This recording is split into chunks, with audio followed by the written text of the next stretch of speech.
Good morning. I'd like first to thank the Institute of Mechanical Engineers for the kind invitation to address this audience today. For those that don't know us, we are the trade body that represents the interests of the onshore oil and gas industry, both conventional and unconventional. Today we have over 60 members split roughly between operators and the supply chain, both big and small. We are all experiencing an unprecedented change politically, economically and operationally. But today I'm going to focus on the changing landscape of oil and gas onshore in Britain. The last few weeks have been interesting to say the least. But before I get on to that, I'd like to provide a little bit of historical context. In the UK, oil and gas has been produced for over 150 years, starting with oil shales in Scotland in 1851 and the first gas production in 1896. In that year, a water well was being sunk during the construction of Heathfield railway station in Sussex. Gas was discovered and was used to power the lights for the station. This gas was sourced from shales. Ironic, given that it is only 20 miles from Balcombe, the scene of the anti-fracking protests in the summer of 2013. Onshore oil and gas has had a profound effect on the economy of the country. This was particularly apparent during wartime, when domestic production was encouraged and legislation introduced to enable rapid exploration for resources to aid the war effort. During the Second World War, American engineers were sent here by the US government to aid the development of onshore oil. In 1973, the Witch Farm oil field in East Dorset was opened in an area of outstanding natural beauty and today is the largest onshore oil field in Europe. The 1979 oil crisis again accelerated onshore activity, and many of the fields operated today were actually discovered and developed during that period. In all, around 2,000 wells have been drilled in Britain, and about 10% of those have been fracked. Today, there are 120 producing sites across the country, producing more than 20,000 barrels of oil a day, and approximately 250,000 barrels of produced water, being disposed of safely under permits from the Environment Agency and the Scottish Environmental Protection Agency, SEPA.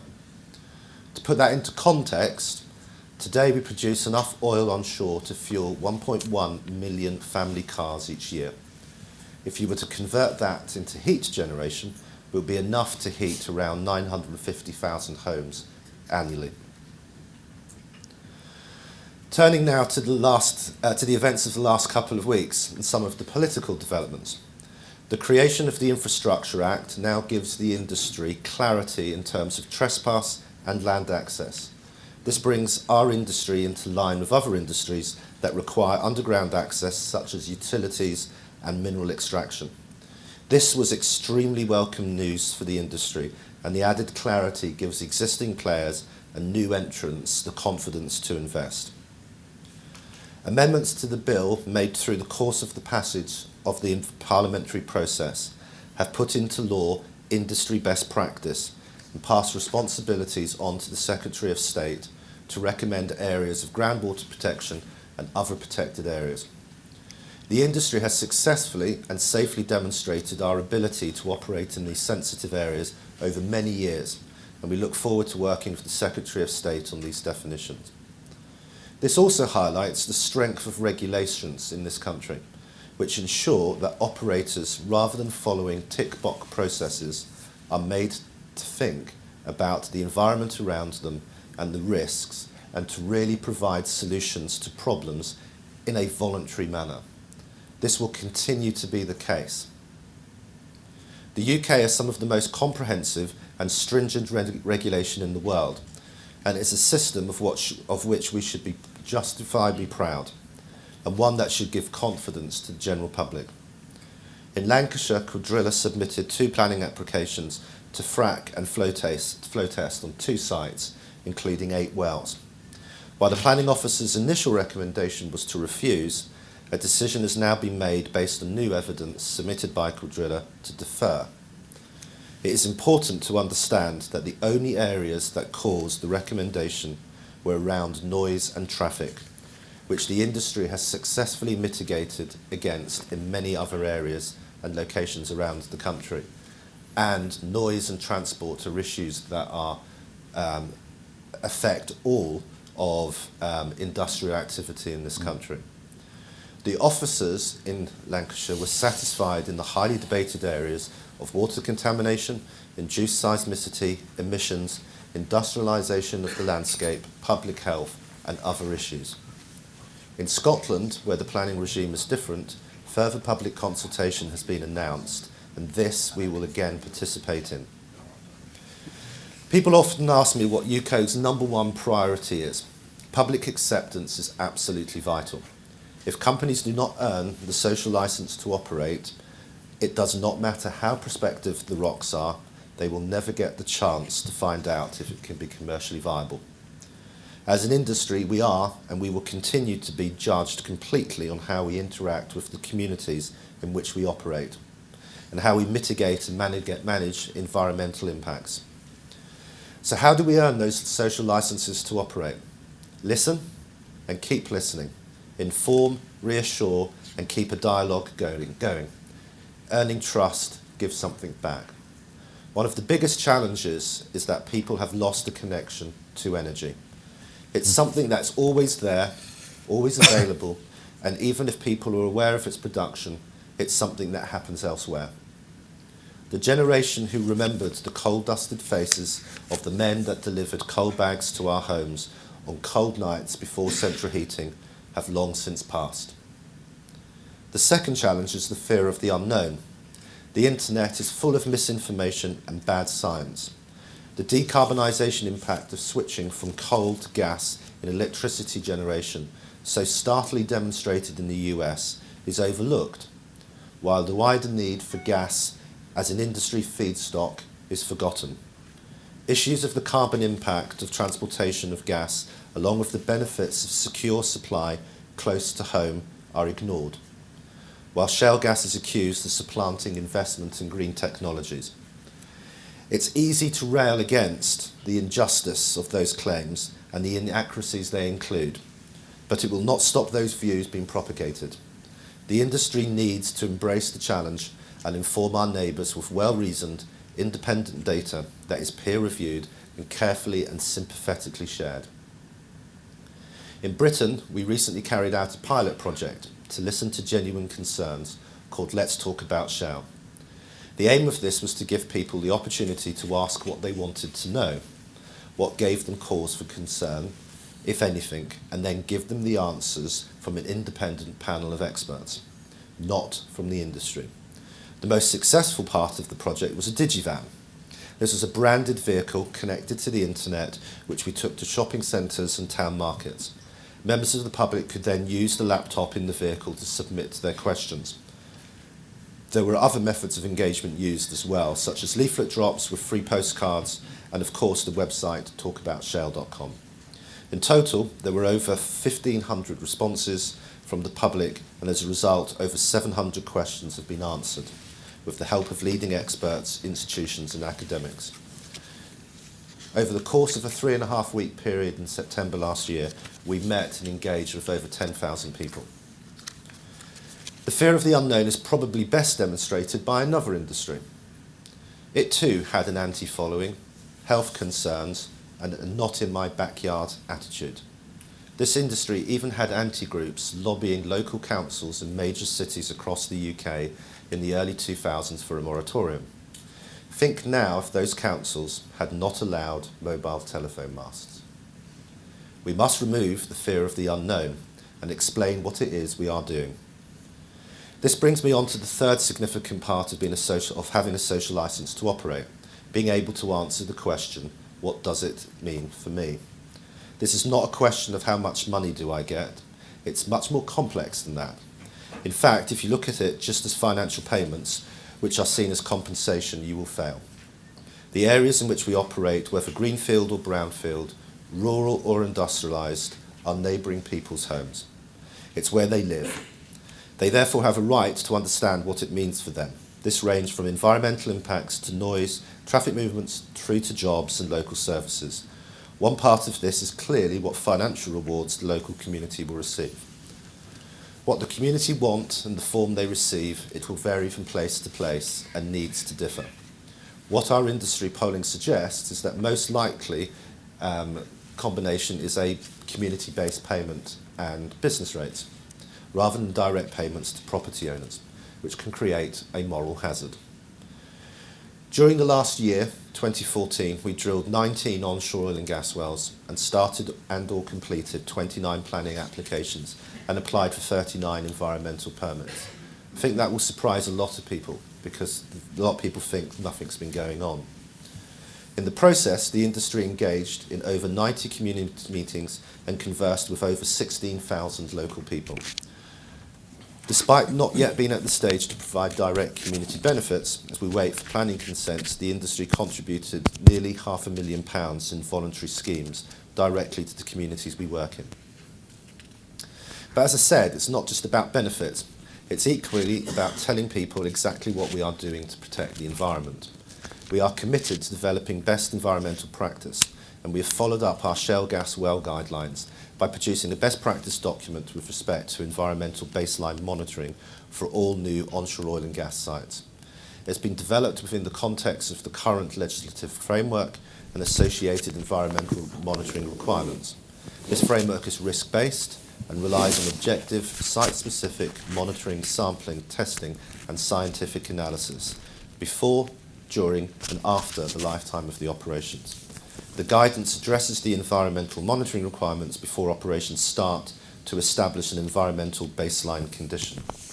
This was also scientifically peer-reviewed. In addition to our commitment to best practice, the industry is also committed to doing early-stage environmental risk assessments to be discussed with local communities, and also environmental impact assessments associated with sites that involve hydraulic fracturing. These commitments have already been put in place for planning applications in Lancashire and North Yorkshire. I was pleased to see the government commitment in the autumn statement for providing funds to provide independent oversight of the first few sites to bring further comfort to local communities that we have properly regulated our industry. Fundamental issue here, however, is the misunderstanding of our regulatory system and why you can't simply extrapolate from one country to another.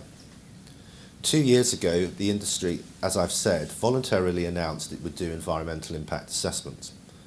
What most don't get is the fact that an EIA is used to investigate environmental impacts that may pose a risk to health, including environmental health pathways.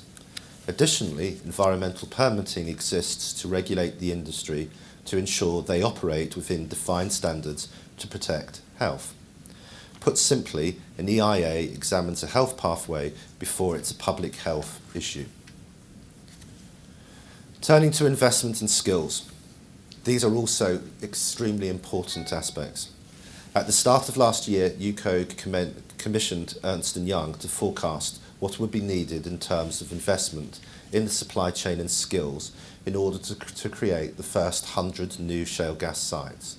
Each of those sites will be the size of 2 football pitches and together would reduce the import dependency of the UK by 50%.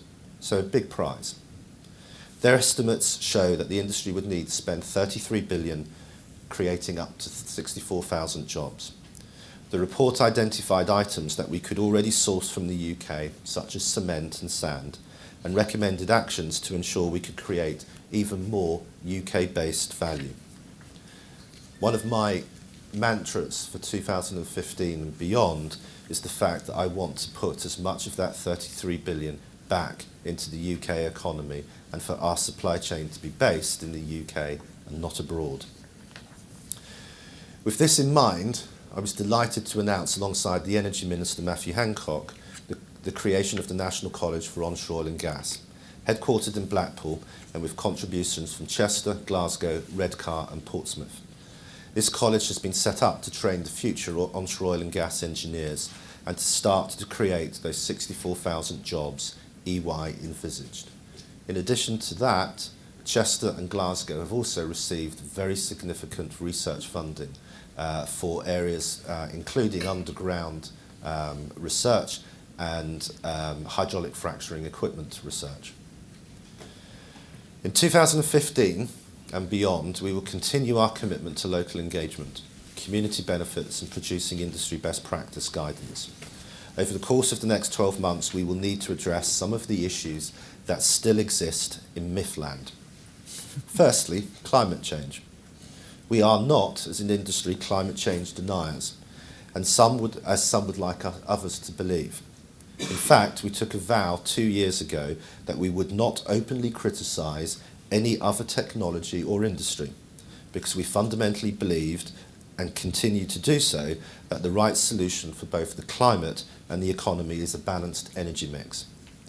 While we continue to debate the role of shale gas, European consumption of coal has risen by 8% from between 2009 and 2013, with net imports rising by up to 30%.